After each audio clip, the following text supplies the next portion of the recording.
Mateus capítulo de número 17, do verso 1 ao verso 8, e depois a partir do verso 14. Mateus 17, do 1 ao 8, e depois a partir do 14, diz assim a palavra de Deus: 6 dias depois tomou Jesus consigo a Pedro e aos irmãos Tiago e João, e os levou em particular a um alto monte, e foi transfigurado diante deles. O seu rosto resplandecia como o sol, e as suas vestes tornaram-se brancas como a luz. E eis que lhes apareceram Moisés e Elias falando com ele. Então disse Pedro a Jesus: Senhor, bom é estarmos aqui. Se queres, farei aqui 3 tendas, uma será tua, a outra para Moisés e a outra para Elias. E falava ele ainda quando uma nuvem luminosa os envolveu, e eis vindo da nuvem uma voz que dizia: Este é o meu filho amado, em quem me comprazo, a ele ouvi. Ouvindo, os discípulos caíram de bruços, tomados de grande medo. Aproximando-se deles, tocou-lhe Jesus, dizendo: Erguei-vos e não temais.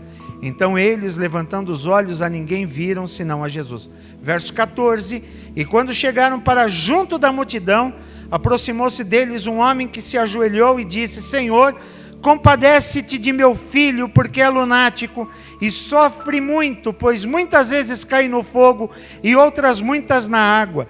Apresentei aos teus discípulos, mas eles não puderam curá-lo. Jesus exclamou: Ó geração incrédula e perversa, até quando estarei convosco? Até quando vos sofrerei? Trazei-me aqui o menino. E Jesus repreendeu o demônio, e este saiu do menino, e desde aquela hora ficou o menino curado.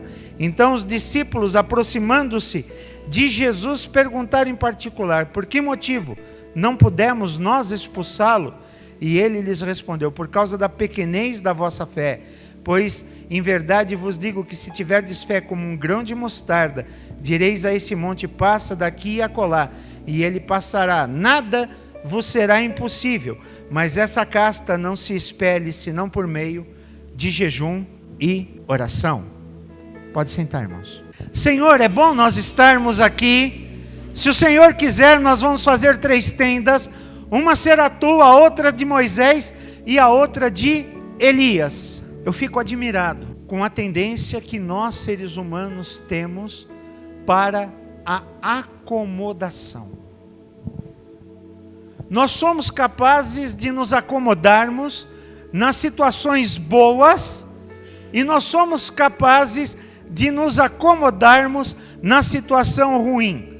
Você quer ver um exemplo? Você está com uma dor terrível nas costas, e você vai procurando um jeitinho, até que você encontre aonde dói menos.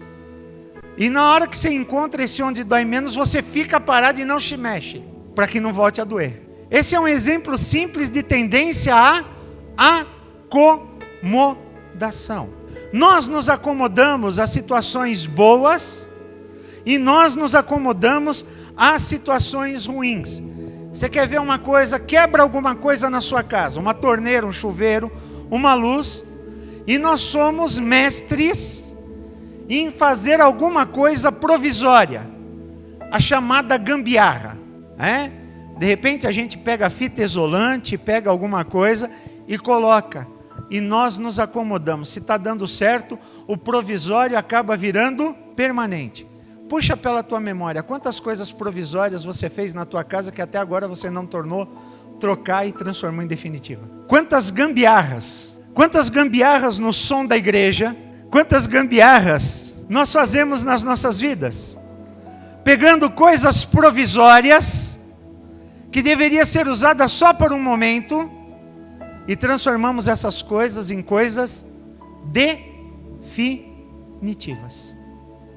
Por que eu estou dizendo isso? O Senhor Jesus, capítulos antes desse, ele havia olhado para os discípulos e dito: vinde após mim, e eu vos farei pescadores de homens.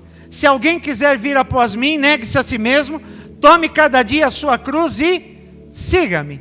Essa era a promessa de Jesus: pescadores de homens que tomassem a cada dia a sua cruz e seguissem Jesus. Pois bem, na primeira possibilidade de acomodação, eles disseram para Jesus: mestre, como é bom nós estarmos aqui. Vamos fazer 3 tendas. Se o Senhor quiser, eu faço agora. Não sei onde Pedro ia arrumar material, mas ele disse que ele dava um jeito e ele fazia 3 tendas. Uma seria de Moisés, outra seria de Elias e outra seria do próprio Jesus. A acomodação fazia com que eles dormissem no relento, mas o fato de presenciar Jesus transfigurado e presenciar Elias e presenciar Moisés era alguma coisa que fazia com que eles esquecessem da missão deles. Meu querido, minha querida, essa semana eu fui confrontado por uma pessoa que não é da nossa igreja, mas disse que enquanto ela estava no culto da igreja dela, e não é pentecostal, é presbiteriana, ela disse que o pastor dela pediu que ela orasse, a igreja toda orasse por missões, orasse por avivamento, orasse por despertamento. E disse que quando ela começou a orar, ela começou a chorar, porque na mente dela veio a 4ª igreja presbiteriana independente, a nossa igreja.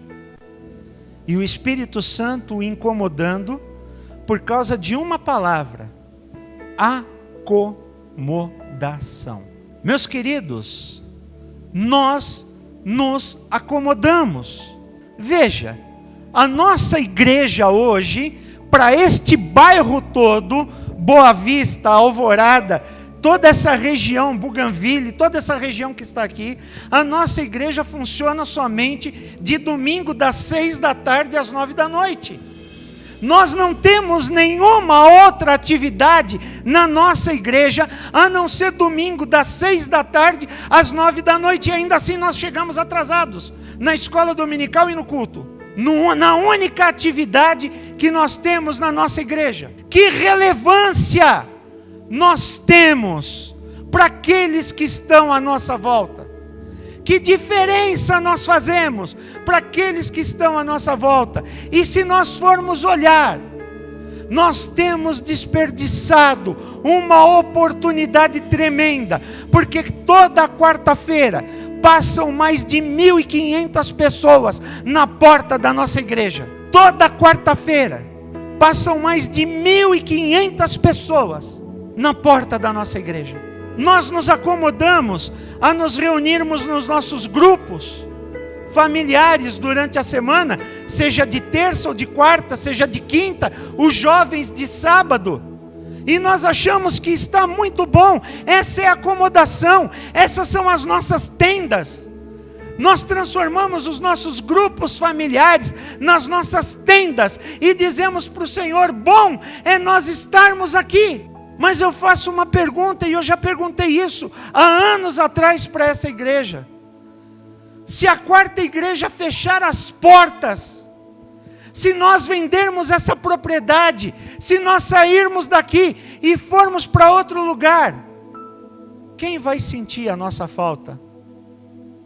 Além da Naná, pela conta que nós temos aberto com eles. Qual dos vizinhos? Qual das pessoas? Nós fizemos projetos esporádicos. A distribuição de água na pista de Cooper o ano passado. Algum projeto de distribuir convite de IBF na feira, mas nós não temos mostrado para esse bairro quem nós somos. Nós não temos sido relevantes para esse bairro.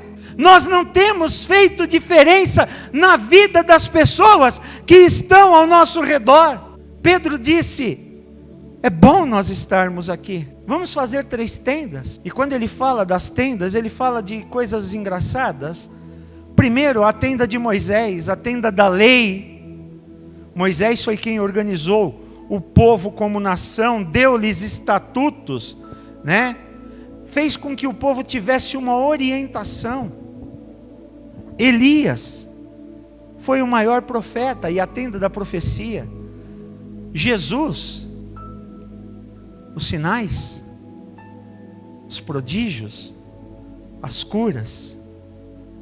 Só que houve uma voz que saiu das nuvens e disse: esse é o meu filho amado, a ele ouvi.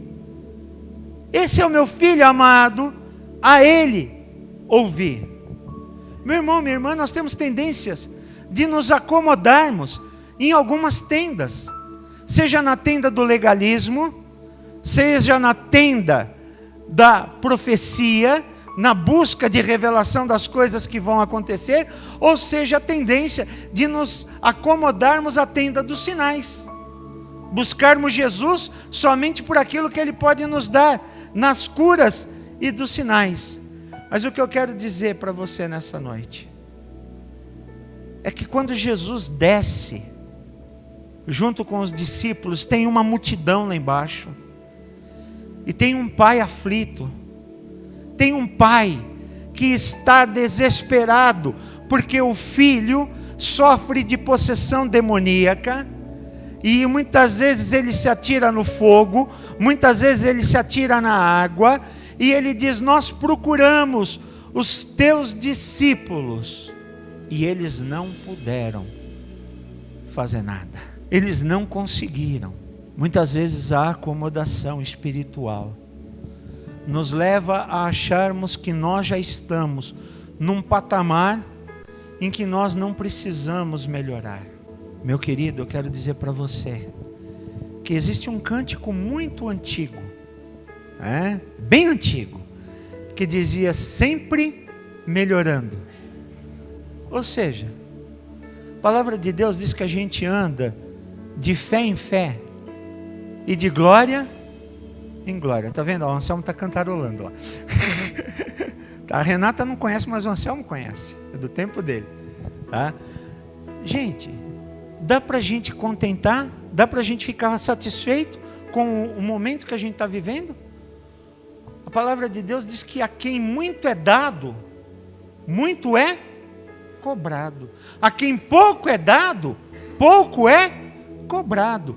Você está sendo daquele acomodado que está dizendo o seguinte: Senhor, não me dá muito, para que eu não seja exigido em muito. Isso não é reino. A acomodação, ela não faz parte do reino de Deus. A acomodação, ela não faz parte da vida do cristão. A acomodação de dizer é bom do jeito que está, não mexe, isso não faz parte da vida do cristão. Uma igreja presbiteriana, independente, há 10 anos atrás, ela tomou por decisão do conselho, de que eles não queriam crescer. Decisão em ata, no conselho, de que estava bom com o número de crentes que eles tinham, que eles iam construir um templo somente para aquele número de crentes, e que se eles conseguissem um pastor bom o suficiente para não perder ninguém, estava bom demais. A igreja era composta de pessoas abastadas, uma boa arrecadação, problema financeiro eles não tinham. Há 2 anos eles trocaram de pastor, e esse pastor veio conversar comigo. Ele disse: você conhece um pouco a história da minha igreja? Eu falei: eu conheço um pouquinho. Eu sou novo, mas eu conheço um pouco a história da sua igreja. Por quê? Ele disse: eu já fiz de tudo e não consigo ver a igreja crescer. Eu falei para ele: você já procurou as atas antigas da tua igreja? Ele falou: não. Eu falei: dá uma olhadinha numas atas de uns 10 anos atrás. Esses dias ele falou comigo, ele disse: a acomodação toma conta e a acomodação vira maldição, porque nós proferimos uma maldição sobre a vida da própria igreja. Nós dissemos que nós não queríamos crescer. Esse pastor teve que fazer um culto, reuniu a igreja toda e teve que pedir perdão a Deus por causa de uma palavra maldita. E ele disse: eu só não rasguei a ata porque eu sei que eu ia cometer um sacrilégio perante o conselho da igreja. Mas está lá. Meus irmãos, nós estamos dizendo que é bom nós estarmos aqui. É bom todo domingo, 6 horas da tarde, a gente vir aqui ter 52 alunos de escola dominical, 40 presentes, 60 pessoas assistindo o culto, nós termos 20 pessoas, 22 pessoas com a frequência nos cultos familiares. Nós estamos fazendo uma igreja para nós mesmos.